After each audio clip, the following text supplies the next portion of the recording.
weather's nice again today. Let's see if the streak continues. And what's going on today?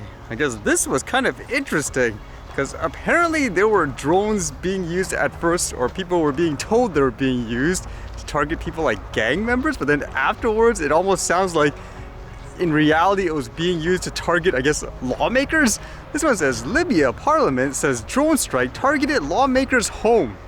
The Government of National Unity announced the strikes targeted hideouts used by gangs of smugglers, while the Libya Parliament denounced the strike and claimed it has targeted a lawmaker's home. Can you believe that, if that's actually true? It says Libya's parliament, based in the east of the country, accused Tripoli-based government Friday of targeting the home of one of its lawmakers in a drone strike the previous day. Announcing the operation, the UN-recognized government of the National Unity has said that the strikes targeted hideouts used by gangs of smugglers in fuel, narcotics, and humans around Zawiya on the Mediterranean coast west of the capital. It said the strikes ordered by the interim Prime Minister Abdulhamid Dibba had successfully hit their targets, but the eastern-based parliament, which until last week recognized a rival premier, said the target of the strikes was the home of Libya lawmaker Ali Bouzrba, an opponent of Dibaba's government. Wow, that's kind of crazy, if that's true anyways. Parliament followed the deep concern the drone strike on Zawiya targeting the home of the city's representative, Ali Bouzrba, said a statement issued by the Speaker's office, adding that it condemned the flagrant attack on civilians and civilian installations. Bouzrba himself condemned the drone strike on his home in comments to the Libyan television.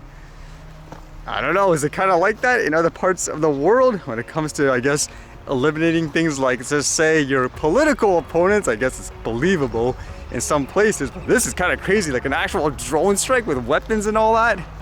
And I read this one, which sounded like a follow-up story to that story I read before, where apparently in Michigan there were officials that used a drone to capture things like images of a person's property because they believed he was violating laws and so forth, but he's saying that's an invasion of his privacy, so apparently it's going to Supreme Court. This one says, High Court to hear arguments on whether township drone violated homeowners' privacy. The Michigan Supreme Court has agreed to weigh in on a dispute between a northern Michigan township and homeowners over the use of drones to survey and photograph the homeowner's property. The High Court on Wednesday ordered oral arguments in a case over whether Long Lake Township officials violated Todd and Heather Maxon's Fourth Amendment rights when the township photographed their property to investigate zoning and nuisance complaints. The court also will examine if the township did violate those rights, whether the photographs should be excluded from the further zoning disciplinary action.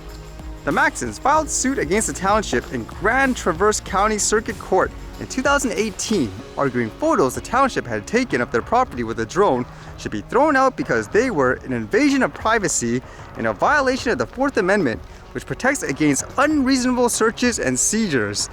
Well, it's a long time that this thing has been going on, and it says the township argued that it had taken the photos to show there was a significant increase in the amount of junk on the property that violated a zoning ordinance banning illegal salvage or junkyards.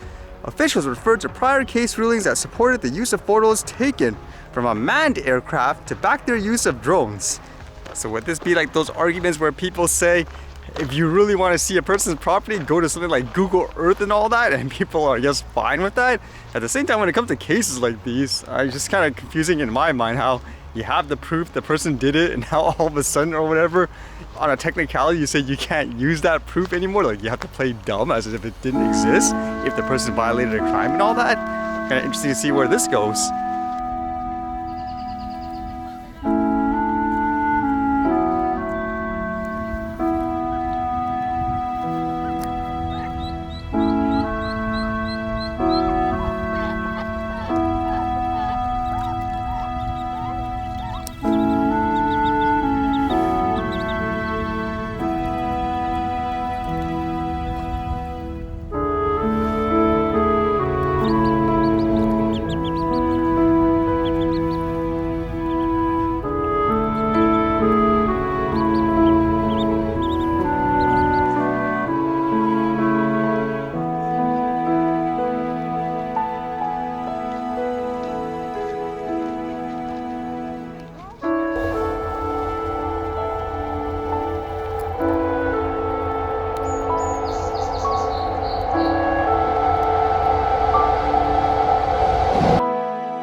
Alright, see you guys later.